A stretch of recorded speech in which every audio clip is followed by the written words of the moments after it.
Le pasteur principal va délivrer le message intitulé Enseignement sur Job. Aujourd'hui, elle va parler sur la 89e session et elle va parler de la justice de Job. Je remercie la sœur Yunjin Yo pour la performance spéciale. Frères et sœurs, lors de la dernière session, Job a expliqué quelle vie juste il menait. Il a fait un pacte avec ses yeux pour ne pas regarder une vierge et affirmer qu'il menait une vie irréprochable dans laquelle il respectait strictement ce pacte.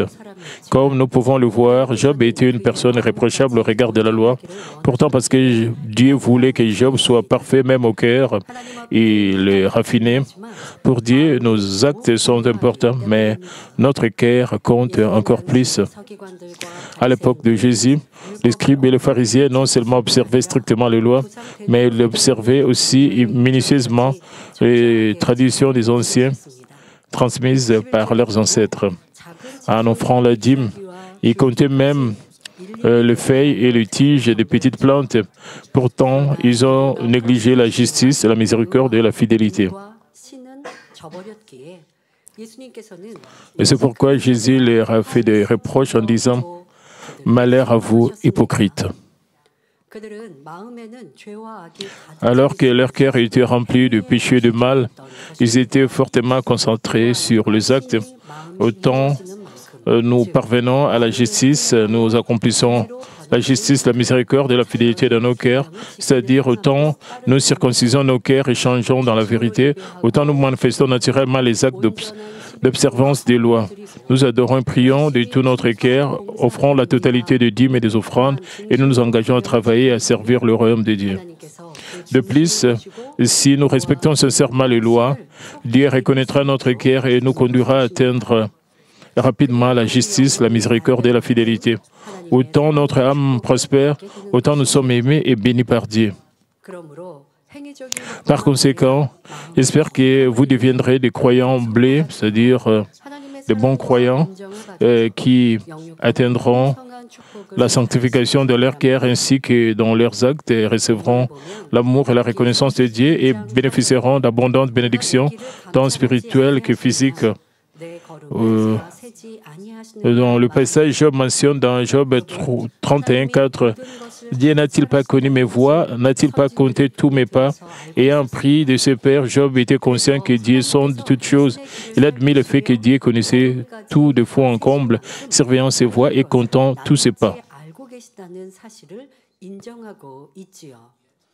Pourtant, il n'avait pas. Mais pendant les épreuves, Job recherchait Dieu, nous devons savoir cela. D'habitude, quand vous avez des épreuves, quand les gens ont des épreuves, beaucoup de gens abandonnent Dieu. Quand ils sont dans des difficultés, ils commencent à se lamenter, à murmurer. Et Job murmurait, mais en même moment, il recherchait Dieu. Même s'il semblait se plaindre,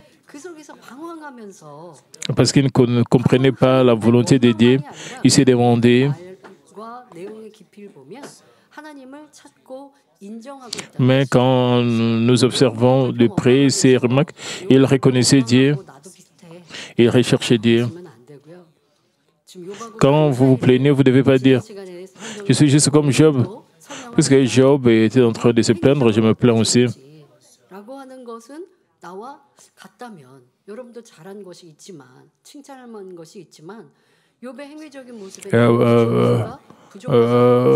Peut-être vous avez quelques erreurs, mais en vous comparant à Job, vous allez trouver vos problèmes, vos lacunes. Vous devez comprendre que vous êtes très différent de Job. Vous devez vous souvenir aussi, même si Job se plaignait et il essayait de rechercher Dieu, nous devons comprendre cela. 자신에 대한 하나님의 뜻과 섭리는 알지 못하기 때문에 여전히 하나님을 원망하고 있습니다. Et pourtant, Job n'avait pas compris la volonté de Dieu et sa providence à son égard. C'est pourquoi il en voulait toujours à Dieu. Nous devons reconnaître les énormes différences entre connaître Dieu avec notre tête et le croire du fond de notre cœur. Même si nous avons beaucoup lu la Bible, récité plusieurs de ces versets et écouté de nombreux sermons, à moins de cultiver notre cœur avec tous ces versets, cela ne sert à rien. Au contraire, la connaissance de la parole peut nous rendre arrogants et nous amener à commettre davantage de péchés en jugeant et en condamnant les autres. Une fois que nous avons lu ou écouté la parole, nous devons l'appliquer à nous-mêmes et démontrer des actes, des efforts pour nous changer nous-mêmes. Ce que Dieu reconnaît n'est pas une foi basée sur la connaissance par laquelle nous connaissons simplement la parole, mais une foi spirituelle et qui s'accompagne d'actes. Comme nous le voyons dans le chapitre 2 de Jacques, la foi sans les actes est morte et notre foi devient parfaite à travers les actes. Par exemple, à l'exception du croyant novice, vous connaissez presque tous ces versets. Et réjouissez-vous toujours, priez sans cesse, en toutes choses rendez grâce, mais peu d'entre vous agissent entièrement en conséquence. Les gens savent qu'ils doivent se réjouir et rendre grâce même dans le moment d'épreuve, mais à mesure qu'ils se retrouvent dans des difficultés, leur joie disparaît complètement. Beaucoup d'entre eux en veulent même à Dieu et arrêtent de prier. Si vous réjouissez uniquement lors des occasions joyeuses et perdez votre joie face aux épreuves, aux tribulations, comment pourriez-vous être différent des gens du monde? Et quant aux gens du monde, ils n'ont leur objectif que dans leur vie terrestre, dans la vie terrestre.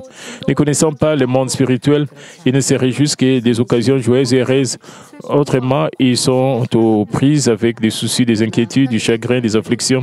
Mais comme les enfants de Dieu ont l'espoir pour le ciel, ils peuvent se réjouir non seulement des occasions heureuses, mais aussi des épreuves et des tribulations, puisqu'ils croient que les épreuves permises par Dieu doivent leur donner de meilleures demeures au ciel et une plus grande gloire.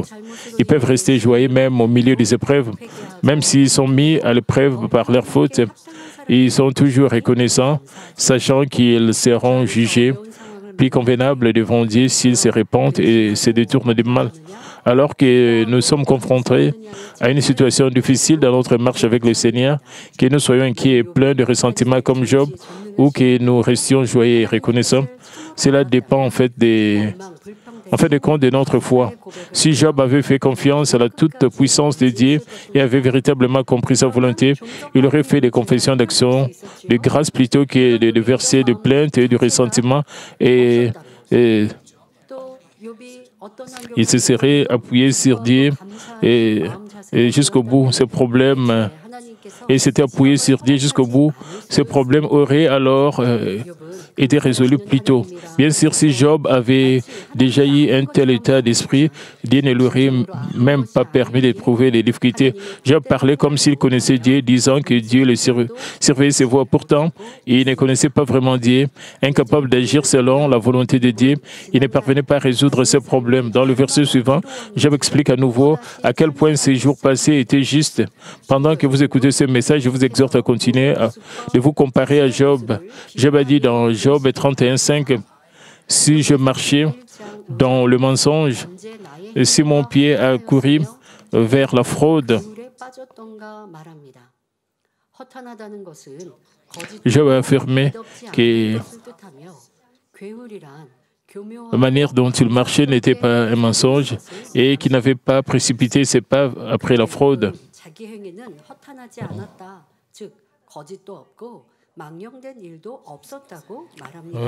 S'il vous plaît, examinez-vous si vous avez parlé ou agi de manière mensongère dans votre vie quotidienne.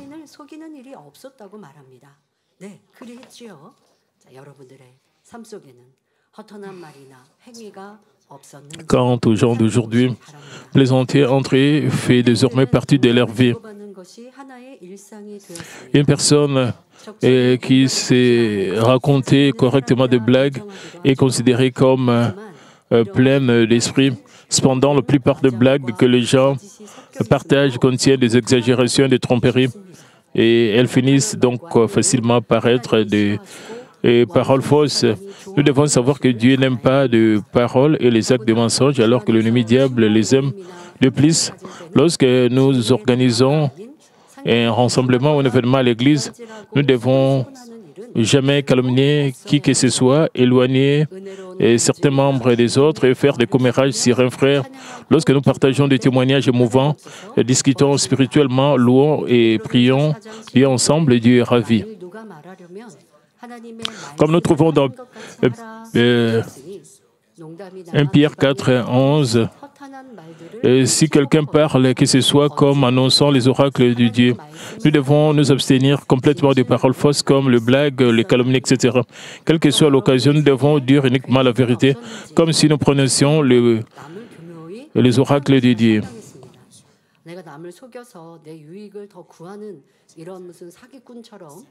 Même si nous trompons les autres, même si nous ne sommes pas des comédiens, nous devons vérifier si nos paroles ont été véridiques.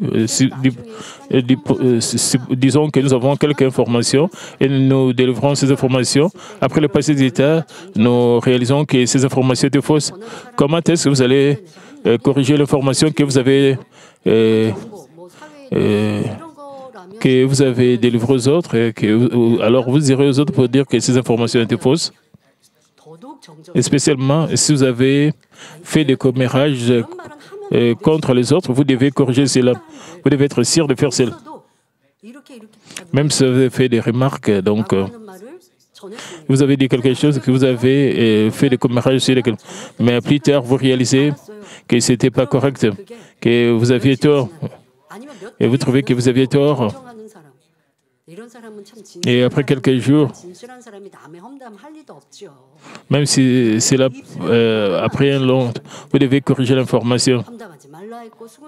Les gens créent plusieurs murs de péché en prononçant beaucoup de paroles, même si on dit de ne pas faire de commérages chez les autres, de ne pas dire du mal des autres.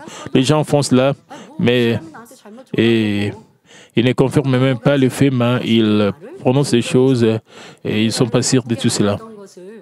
Et plus tard, ils réalisent qu'ils avaient tort et ils ne considèrent pas cela comme une grande faute. À cause de cela, ils poussent quelqu'un de juger une autre personne et pousser l'autre personne à commettre le péché. C'est pour cela qu'ils doivent aller et présenter des excuses et corriger leurs paroles. Oui, vous devez aussi vous repentir devant Dieu si vous avez fait une telle chose.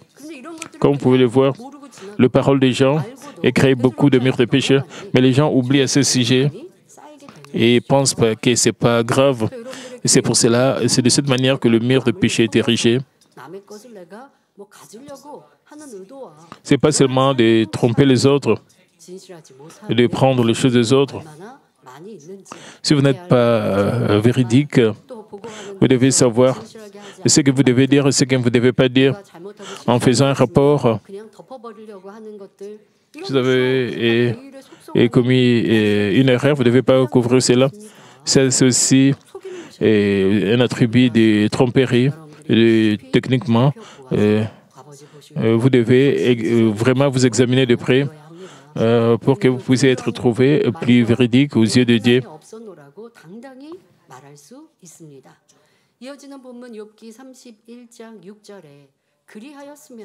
Job a poursuivi en disant dans Job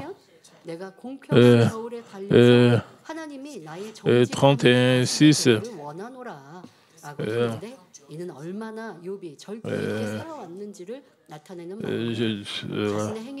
que Dieu me pèse dans des balances justes et reconnaîtra mon intégrité.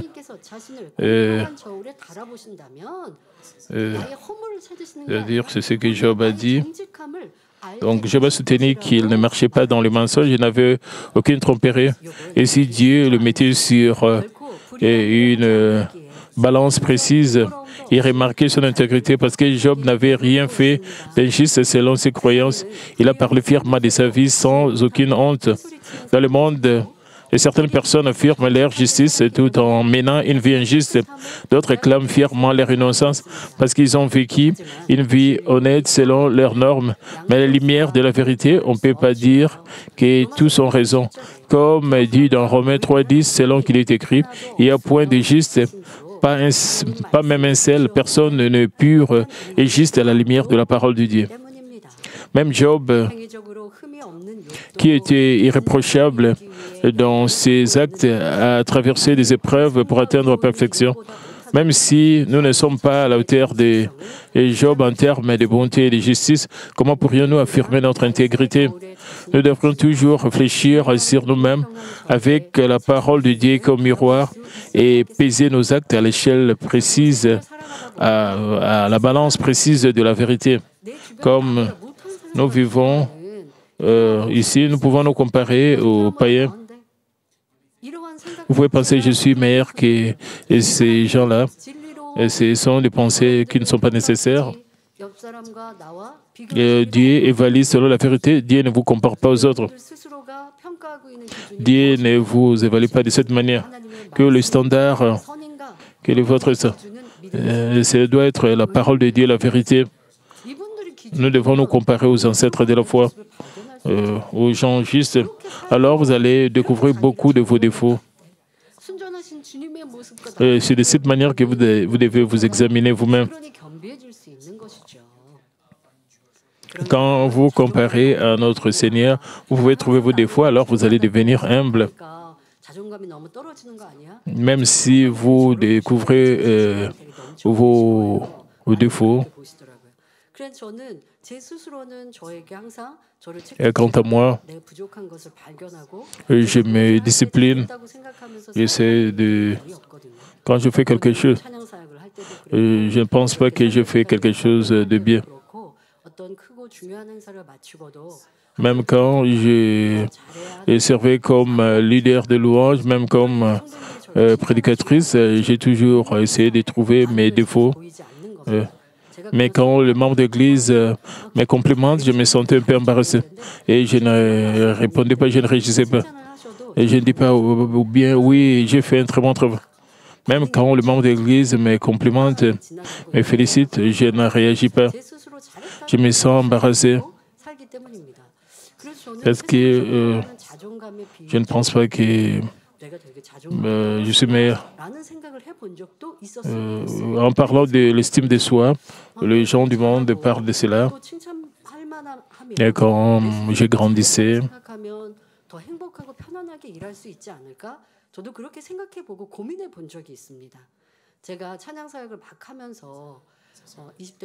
quand je servais comme leader de louange, quand j'avais la vingtaine, ma voix était faible.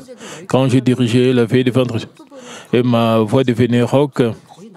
Malgré cela, j'ai dirigé de louanges avec passion. Et à la fin de la veillée, ma voix était presque perdue. Je perdais presque ma voix. Si la voix du leader de louange devient rauque, c'est un grand fardeau. Avec des pensées charnelles, quelqu'un peut penser, même le commencement, je fais de mon mieux jusqu'à la fin. J'essaie juste de mettre toute mon énergie dans les louanges en faisant cela chaque vendredi. Au début, c'était un travail difficile, bien que je faisais de mon mieux.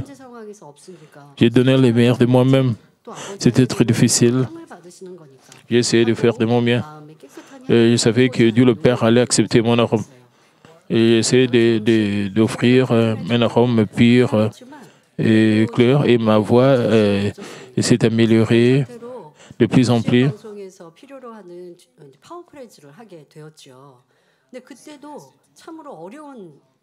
On m'a demandé de faire Power Praise, cette émission de louanges, c'était les louanges. Les chansons que je ne connaissais pas, les chansons de système que je ne connaissais pas. Je devais répéter tout cela. Il devait aussi faire la liste pour ces programmes de Power Praise. 하니까 참 제가 안 해본 찬양 인도 외에 또 어려운 상황이었습니다. 그런데 사실 저는 Et j'ai trouvé que c'était un travail difficile. 제가 찬양을 잘 못한다라고 생각하면서 되게 그러니까 더 열심히 Je pensais que je n'étais pas 마무리를 했습니다. très bonne 찬양 사역을 10년을 하면서 dans le chant, mais j'ai fait beaucoup d'efforts pour m'améliorer en me servant comme leader de louange pendant 10 ans. Je ne pensais pas que j'étais meilleur dans le chant. Je ne pense pas que j'étais meilleur. Je n'ai jamais pensé que j'étais vraiment meilleur. Pendant 10 ans, j'ai été leader de louange. J'ai servi comme leader de louange. Avec 잘하는 사람이 해야 될 것 같아요. cette fois, j'ai dirigé des louanges, même dans des croisades. 마음의 받으신다니 Je pensais 내가 정성을 qu'il y avait 마음을 다해 찬양해야지. les 그러면서 le meilleur, ceux qui sont meilleurs dans les chants devaient faire cela, mais j'ai seulement de manière humble dirigé 끝나고 시간이 지나서 diriger la louange, mais physiquement c'était un travail dur pour moi. 이렇게 정보를 주셔서 보게 되니까 Mais quand j'ai vu comment est-ce que j'ai dirigé la louange, il y a plusieurs. J'ai pensé après que, oh non, je faisais un très bon travail. 이렇게 못한다고 Je n'étais pas aussi médiocre ou mauvais. Mais à cette époque-là, je pensais que je n'étais pas très bon 아니면 au chant, je ne chantais pas bien. Je pensais que 편안하지 않았을까? 이런 생각도 저는 해봤습니다. 그런데 여전히 저는 지금도 사역하면서 제가 최선을 다할 뿐이지 뭘 설교를 잘한다든가 아니면 뭘 잘한다라고 생각하고 Et quand j'ai exercé mon ministère, spécialement quand je prêche, je ne pense pas que je fais un très bon travail. 여유는 Cela ne signifie pas que je me sens 예전에 chargé. 할 때는 Je me sens plus confortable qu'auparavant. 하지만 뭐 잘한다 네, 그런 생각은 없어요. Quand j'étais leader de louange, 겸비하게 et j'ai trouvé le travail difficile, mais pour le moment, je ne trouve pas que c'est difficile. J'exerce mon ministère avec toute humilité, donc il n'y a plus de problème. Je suis contente, je suis heureuse, ma vie est joyeuse. Je ne suis pas attristé, je ne suis pas seul, je ne suis pas... 느낀다 할지라도 내가 Et quand j'observe ma vie, 하거나 하지 않거든요. 그러니 육적인 표현의 자존감에 저는 부족함이 없는 것 같아요. 그러나 영적으로는 항상 겸비하고 mais spirituellement, 함을 찾아가는 je dois toujours m'humilier, je dois découvrir mes défauts jour après jour, je dois faire des efforts. 진리로 Quand vous découvrez vos péchés, votre mal, quand vous découvrez vos défauts, 것 같아가 아닙니다. 진정한 아름다운 나를 만들어가는 과정이고 시간이지요. c'est le processus de devenir beau devant Dieu en vous repentant avec de larmes. 더 은혜와 감동이 넘치고 내가 나를 변화시키기 위해 Vous devez être rempli de grâce et d'inspiration. 더 아름다운 빛이 날 수 있는 것이지요. 이렇게 하나님의 주시는 Quand vous priez et jeûnez, 완벽히 이기는 우리가 되어지시길 바랍니다. nous devons être plus capables de surmonter le monde avec l'aide de Dieu. Job expliquait continuellement à quel point sa vie a été honnête, disant dans Job 31:7, si mon pas s'est détourné du droit chemin, si mon cœur a suivi mes yeux, si quelque sueur s'est attaché à mes mains, et son pas ne s'étant pas détourné du chemin, signifie que sa vie ne s'est pas écartée du droit chemin. 욥기 1장에서 잘 알 수 있었지요. 욥은 스스로 하나님 앞에 Nous pouvons confirmer ces faits. Et dans le chapitre 1 de Job, Job a mené une vie où il n'avait pas honte devant Dieu et craignant que ses enfants aient maudit Dieu dans leur cœur. Il offrit à Dieu des holocaustes en leur faveur, même après avoir perdu ses 10 enfants et tous ses biens. Il tomba à terre, adora et fit une bonne confession. L'Éternel a donné, l'Éternel a repris. Béni soit le nom de l'Éternel dans Job 1:21. Pour cette raison, Job a déclaré fièrement, j'ai suivi les droits chemins. Job a également mentionné que son cœur n'avait pas suivi ses yeux. Ceci est similaire à sa remarque dans Job 31:1. J'avais fait un pacte avec mes yeux. L'œil sert de passage pour comprendre le monde. Les hommes sont enclins à faire ce qu'ils voient. Par exemple, si nous voyons une personne apprécier les nouilles lamian, nous avons envie de manger des nouilles lamian. Si Et nous voyons un de nos amis porter des vêtements chics et nous voulons être habillés comme ça. Surtout de nos jours, il existe de nombreux cas où les documents produits par les médias de masse suscitent la curiosité des gens et les trompent. Alors les yeux et les oreilles des gens sont continuellement exposés à des contenus violents. De tels attributs sont implantés dans leur cœur et ils commencent à parler et agir de manière brutale et violente avant même de s'en rendre compte. De plus, si nous regardons des contenus obscènes, des films obscènes provoquant la luxure, nous risquons de finir par commettre des choses charnelles ou des actes charnels parce que les gens sont facilement tentés par leurs yeux et commettent des péchés. Le psalmiste a prié dans Psaume 119, 37, détourne mes yeux de la vie des choses vaines, fais-moi vivre dans ta voie. Mais Job a mentionné qu'il contrôlait son cœur et l'empêchait de suivre ses yeux. De plus, les gens commettent très facilement des péchés avec leurs mains, mais Job affirmait fièrement son innocence et son irréprochabilité, affirmant qu'aucune tâche n'était collée à ses mains. Dans le verset suivant, Job explique quel genre de prix il devrait payer s'il s'écartait du droit chemin et cédait à la tentation de ses yeux commettait de péché par ses mains. Et Job 31:8 dit que je sème et qu'un autre moissonne et que mes rejetons soient déracinés. Je voulais dire, disons que je fais quelque chose d'injuste, alors je n'aurai pas de mots à dire, même si quelqu'un m'enlevait mes produits et que mes récoltes étaient déracinées. Pas étonnant que ses amis aient été furieux de telles remarques. Or, Job se trouvait dans une situation où tous ses biens avaient été déracinés. Et Job affirmait que même s'il n'avait aucun défaut, tous ses biens avaient été déracinés. Il avait donc raison de se plaindre contre Dieu. Mais ses amis affirmaient que le bien de Job avait été déraciné à cause de son injustice.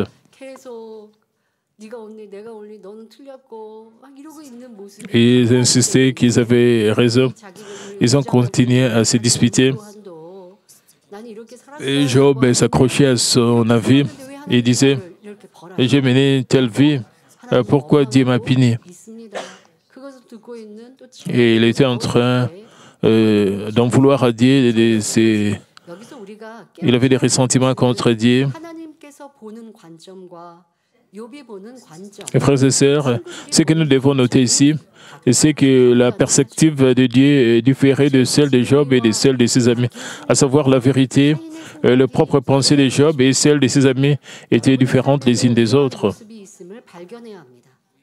Nous devons reconnaître que la même chose peut se produire dans nos vies.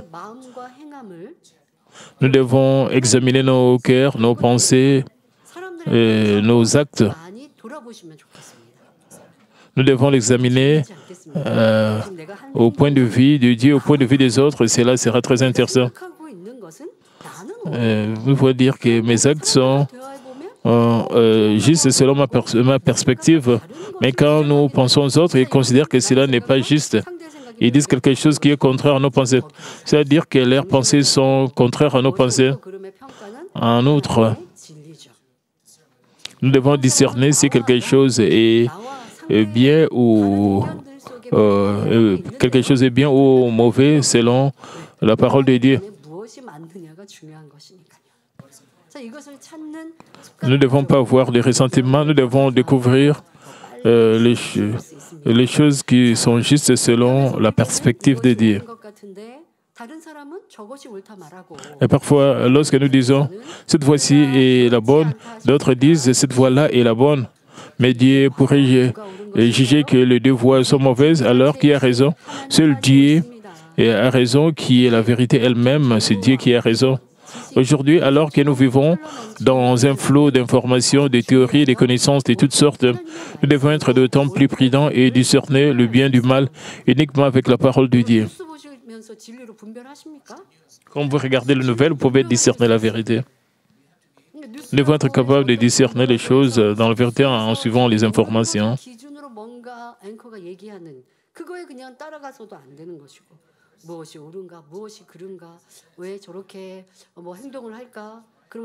Et c'est que l'autre personne dit, nous devons discerner s'il a raison ou s'il a tort. Et selon la vérité, nous devons faire cela.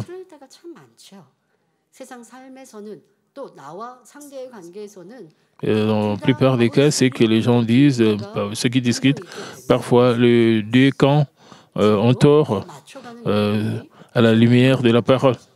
C'est cela, nous devons plus nous ajuster à la vérité de plus en plus. Les normes laïques varient selon les générations et les cultures, mais la parole de Dieu est la vérité éternelle et infaillible.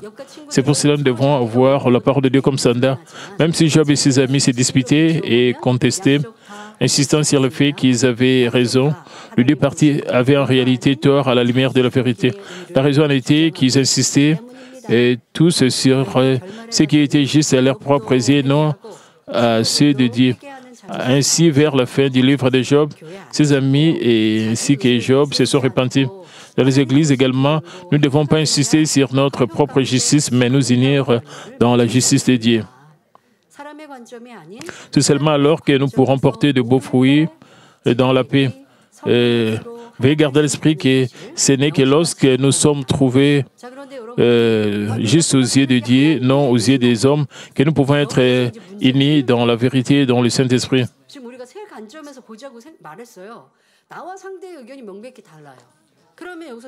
Vous avez des avis différents des autres.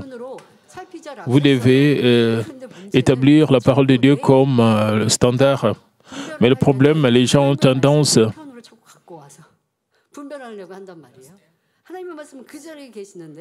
à apporter la parole de Dieu en leur faveur. Mais la parole de Dieu est la même, et ils apportent la parole de Dieu en leur faveur et interprètent la parole de Dieu en leur faveur, de manière que cela soit bénéfique à leur faveur. Et ce n'est pas cela, discerner les choses selon la parole de Dieu. En relation avec les autres, vous devez discerner les choses très bien selon la parole de Dieu. Disons que vous trouvez que l'autre personne a tort et que vous avez raison. Comme vous insistez,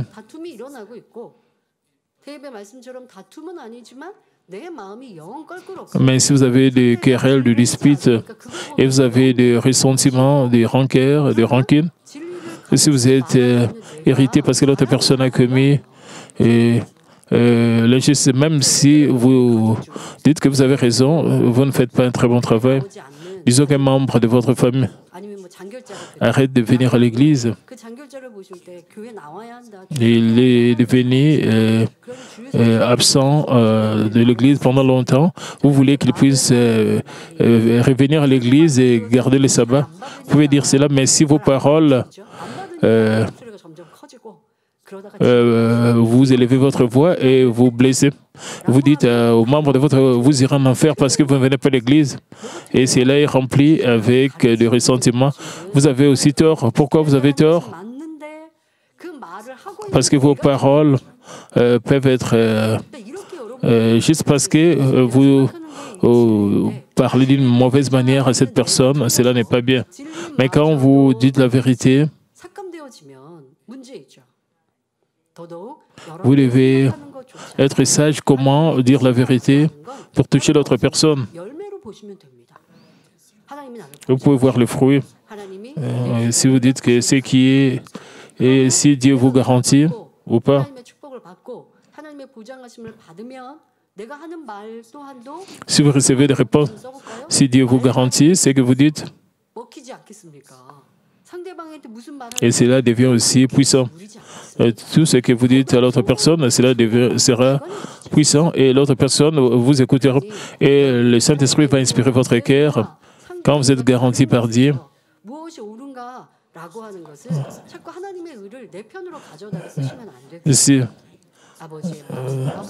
Vous ne devez pas mener la justice de Dieu de votre côté. Vous devez bien discerner quelle est la volonté de Dieu. Dans le verset suivant, Job a dit dans Job 31:9 à 10, « Si mon cœur a été séduit par une femme, si je fus le guet à la porte de mon prochain, que ma femme tourne la mêle pour un autre et que d'autres la déshonorent. » Ce remarque démontre également l'intégrité de Job. L'histoire montre que dans de nombreux cas, lorsqu'une personne a acquis une stabilité et richesse, et il est confronté aux tentations de femmes.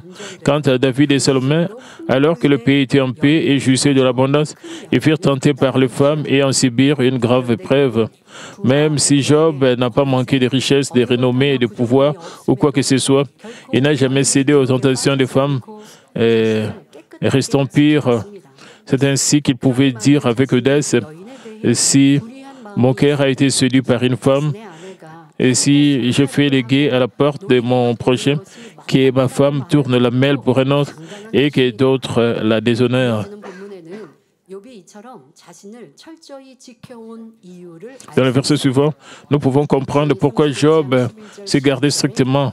Job 31, 11 à 12 dit, « Car c'est un crime, un forfait qui punisse le juge, c'est un fait qui dévore jusqu'à la ruine et qui aurait détruit toute ma richesse. »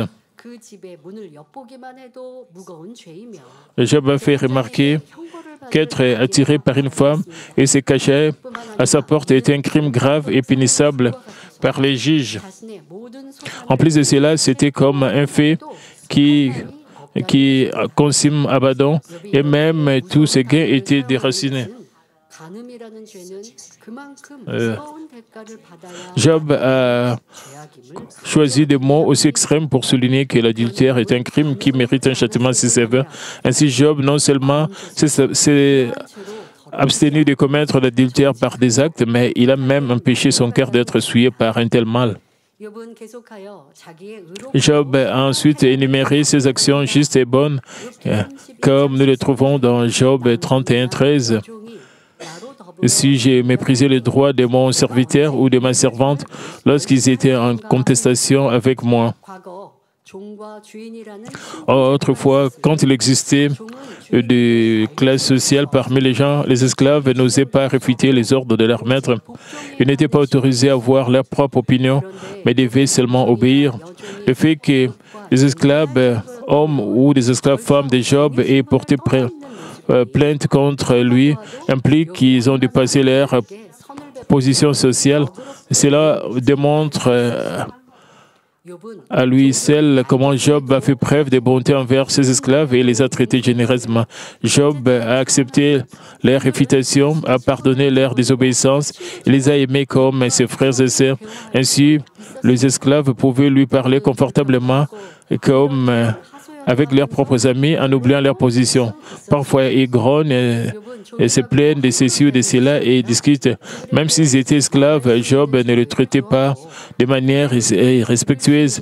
Il leur a permis de s'exprimer, leur a donné l'occasion d'exprimer leurs opinions, les a traités avec respect. C'est l'une des vertus que tout dirigeant devrait posséder.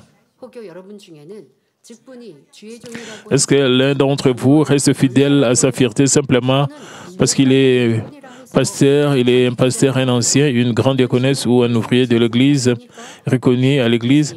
Jésus a dit dans Matthieu 20, 28, « C'est ainsi que le Fils de l'homme est venu, non pour être servi, mais pour servir et donner sa vie comme la rançon de plusieurs. » Et Jésus lui-même a donné le bon exemple de service.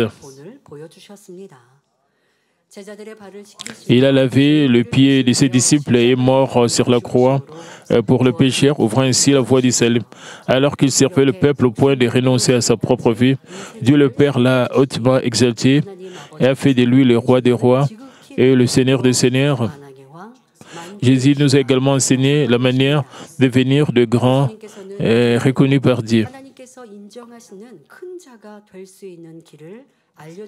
Il a dit dans Matthieu 23, 11, « Le plus grand parmi vous sera votre serviteur. » Et dans Marc 9, 35, « Si quelqu'un veut être le premier, il sera le premier de tous et le serviteur de tous. »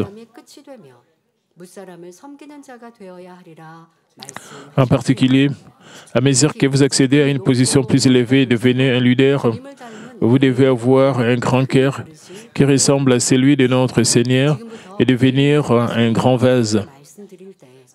Alors que j'explique en quoi le grand diffère désormais de petit, je vous invite à vous découvrir et accomplir un cœur de grand. Les grands sont humbles, se mettent à la place des autres, accueillent même ceux qui ne sont pas d'accord avec eux. Ils ne gardent pas rancune pour des raisons personnelles et donnent la priorité au bien de tous plutôt qu'à la reconnaissance de leur réalisation personnelle.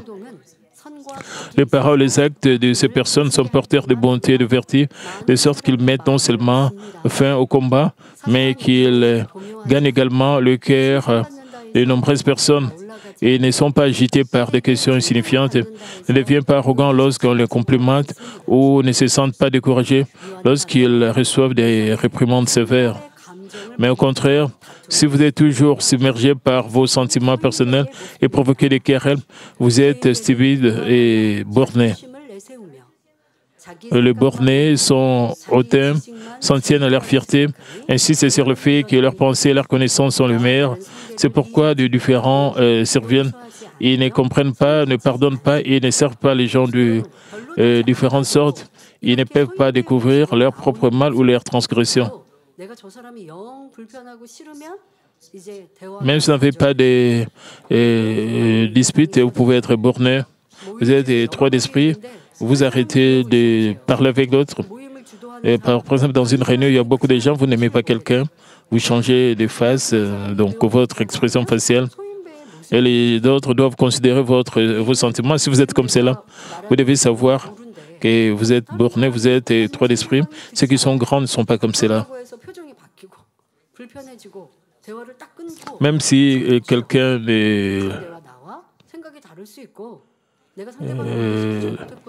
ils ne les suivent pas ou n'écoutent pas ce qu'ils disent, ils pensent que les autres peuvent être différents.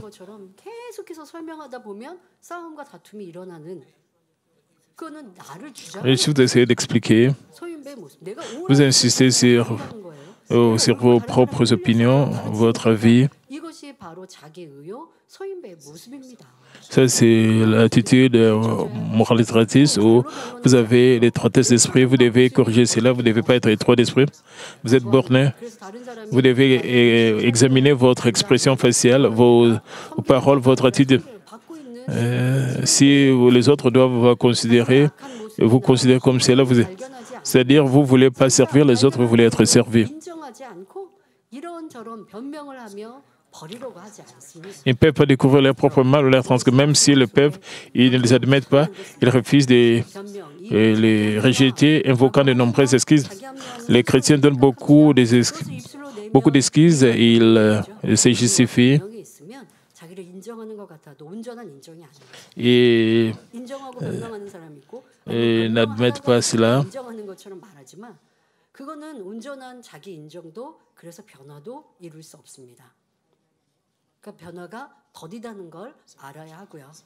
Alors, leur changement est très lent. Si vous donnez des excuses, c'est-à-dire que vous êtes étroit d'esprit, vous êtes borné. Vous devez regarder si vous donnez beaucoup d'excuses. Ils deviennent rapidement irrités et en colère, même pour des questions insignifiantes. Manquant d'amour et de vertu, ils ne peuvent pas tout embrasser. Ils ne peuvent pas écouter des gens qui semblent inférieurs à eux-mêmes et qui se mixent souvent dans les affaires des autres. Ceux qui jugent et condamnent souvent les autres et font des commérages à leur sujet sont également bornés. Ceux qui sont bornés sont comme cela. Les gens de ce genre flattent ceux qui occupent un poste plus élevé, mais dans leurs relations avec leurs subordonnés, elles deviennent hautaines et aiment donner des instructions, des ordres. Certaines personnes bornées se comportent avec arrogance et violent l'ordre, même devant une personne occupant un poste plus élevé. Si vous constatez que l'un de ces exemples est votre cas, vous devez savoir que vous êtes sur le point d'être un homme borné et que vous devez vous changer. Par exemple, vous allez dans un restaurant, vous choisissez votre plat.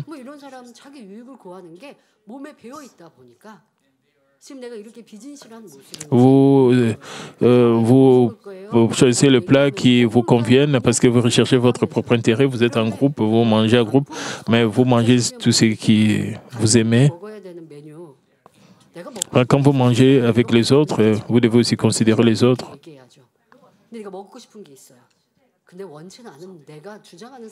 Vous avez votre plat préféré. Vous dites des choses comme Qu'est-ce que vous voulez avoir? Et ces restaurants et spécialisés dans ces repas-ci et c'est les repas que j'aime.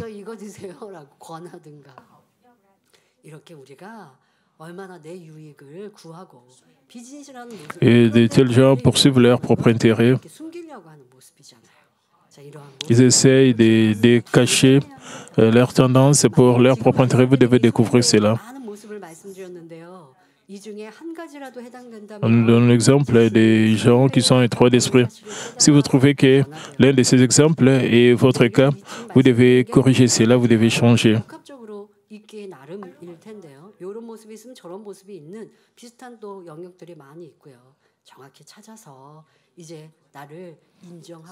Vous devez correctement découvrir cela et changer. Frères et sœurs, puisque le cœur de notre Père Dieu est si grand, large et profond, il a pris toutes choses dans l'univers et le gouverne. Il connaît le cœur, le pensée et la volonté des 8 milliards de personnes dans le monde et compte même le cheveu de chacune de nos têtes. Par conséquent, en tant qu'enfants de Dieu, nous devons nous débarrasser de l'étroitesse d'esprit et nous efforcer d'avoir un grand cœur qui ressemble à celui de Dieu et de devenir un grand vase. Job a poursuivi en disant dans Job 31, 14, « Qu'ai-je à faire quand Dieu s'élève? Qu'ai-je à répondre et quand il châtie ?» Il voulait dire, si j'ai ignoré la situation de mes esclaves, quand Dieu s'élève, comment pourrais-je le voir et avec quelles paroles pourrais-je parler pour moi-même? Vous avez une telle attitude, ce serait facile pour vous de rejeter le mal. Et ce que vous dites, c'est ce que vous allez faire. Vous devez penser, qu'est-ce que Dieu va penser à vos paroles et va penser au sujet de vos actes. Moi, je pense, qu'est-ce que le berger va penser à mes actions et mes paroles. Le berger, quand le berger était à la maison de prière à Gethsemane, et quand moi j'étais à l'église, je pensais toujours qu'est-ce que le berger penserait à mes actes et à mes paroles. Je réfléchissais toujours de cette manière-là.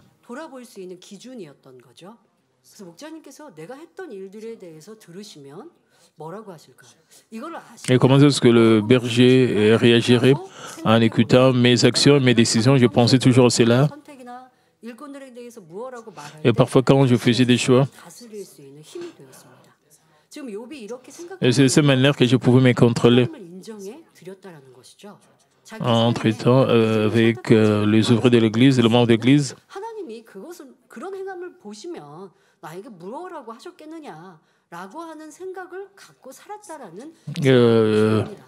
Job pensait ce que Dieu pouvait dire au sujet de son comportement. C'est la même chose pour nous. Nous devons penser comment est-ce que Dieu va nous voir et quand Dieu verrait nos actions et même nos paroles. Et si Dieu voit, qu'est-ce que Dieu va dire, ce que nous sommes en train de faire, ce que nous sommes en train de dire, nous devons nous examiner et à la lumière de tout cela, nous allons réaliser comment est-ce que nous devons nous comporter, comment nous devons agir. Et spécialement quand vous demandez la puissance de Dieu, vous demandez la gloire de Dieu.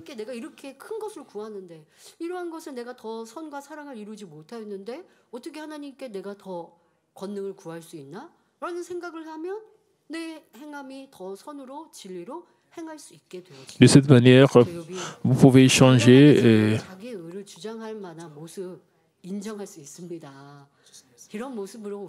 Job a affirmé sa justesse. Job a même réfléchi à ce que Dieu lui demanderait concernant ses relations avec l'esclave, ce qui implique à quel point sa personnalité était élevée. Et il cherchait pensivement même ses esclaves de cette façon.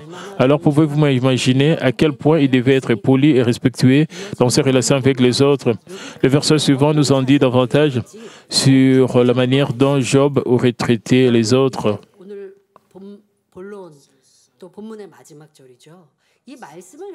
Et c'est le dernier verset du passage biblique d'aujourd'hui. En écoutant ce verset, Récemment, nous avons parlé de la bonté du centenier. Le centenier a été reconnu pour sa bonté parce qu'il avait le problème de son esclave. Ce n'était pas son propre problème. Il est venu devant Jésus pour que l'un de ses serviteurs soit guéri. Cela montre combien il aimait son serviteur. De nos jours, nous n'avons pas d'esclaves ou il n'y a plus de serviteurs, il n'y a plus de classe comme c'était dans le passé. Quand vous voyez les séries télévisées du passé, vous pouvez voir comment est-ce que les esclaves étaient dans les anciens films. Même le roi, même quand le maître tuait leurs esclaves, cela n'était pas considéré comme un péché. Il y avait des classes parmi les gens. Il y avait ceux qui étaient riches et les esclaves. Qu'en est-il de Job? Job traitait ses esclaves comme ses amis, ses serviteurs comme ses amis. Et il prêtait attention aux plaintes de ses esclaves, de ces aspects. Ces aspects, nous pouvons même examiner tous ces points à la lumière de cela. Nous devons nous examiner. Qu'en est-il de tribulation avec les autres? Même si quelqu'un n'est pas du tout respectable, même si il y a quelqu'un que vous ne comprenez pas du tout, juste comme Job respecté et ses esclaves, ses serviteurs, nous devons examiner comment est-ce que nous traitons les autres et qui semblent pas du tout respectables. Comment est-ce que nous ignorons les autres? Comment est-ce que nous rejetons les autres? Comment est-ce que nous détestons les autres? Et cela peut être une raison pour ne pas recevoir la réponse, votre réponse ou bien votre guérison. Job était en train d'affirmer sa justice, mais d'une certaine manière, il était aussi digne d'être loué. Job 31:15 dit, « Celui qui m'a créé dans le ventre de ma mère ne l'a-t-il pas créé? Le même Dieu ne nous a-t-il pas formés dans le sein maternel? » Je vais dire que celui qui l'a créé a fait ses esclaves, ses serviteurs. Il voulait dire que tous les hommes étaient égaux en valeur. Je vais dire, celui qui m'a créé dans le ventre de ma mère ne l'a-t-il pas créé? Le même Dieu nous a-t-il pas formés dans le sein? Pour cette raison, il n'a fait aucune discrimination, même contre ses esclaves. Il les a traités de manière égale, sans rejeter leurs opinions. Combien son cœur était beau. Nous devons examiner comment est-ce que nous nous comportons dans notre vie chrétienne. Disons que vous allez dans un restaurant et que vous parlez grossièrement aux serveur ou que vous les traitez comme votre propre serviteur alors que vous êtes loin de notre Seigneur qui a servi tout le monde sans discriminer personne.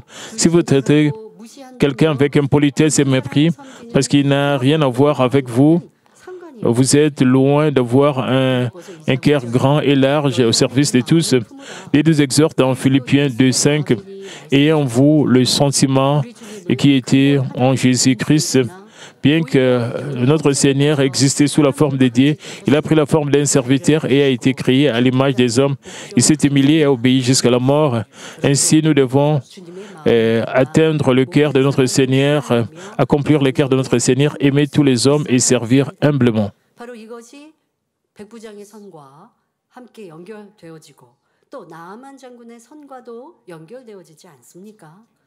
Nous pouvons aussi penser aussi à la bonté du centenier, à la bonté du général Naaman. Nous devons voir comment est-ce que nous servons nos inférieurs, comment est-ce que même ces gens qui ne sont pas du tout respectables, nous devons examiner. Si nous les traitons avec respect, nous devons les considérer comme les gens créés par Dieu. Quant à moi, je ne sors pas du tout, je n'interacte pas beaucoup avec les jeunes, mais parfois j'ai conduit. Parfois, je visite quelques magasins, mais parfois quand j'ai conduit, il y a d'autres chauffeurs et qui, de manière dangereuse, passent devant moi. D'autres personnes maudissent.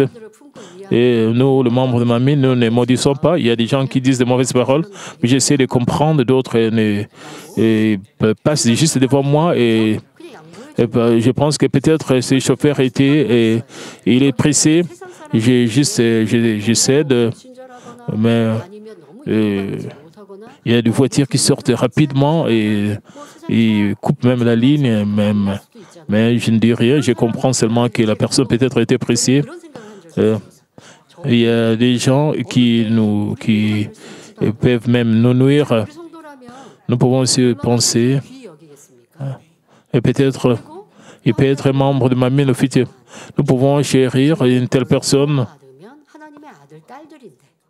Nous pouvons penser, nous pouvons aussi penser. Et il peut être sauvé plus tard. Et cette personne peut être sauvée par le Seigneur. Et cette personne peut venir aussi à l'Église et devenir aussi fils ou fille de Dieu. Alors nous sommes tous frères et sœurs dans le Seigneur.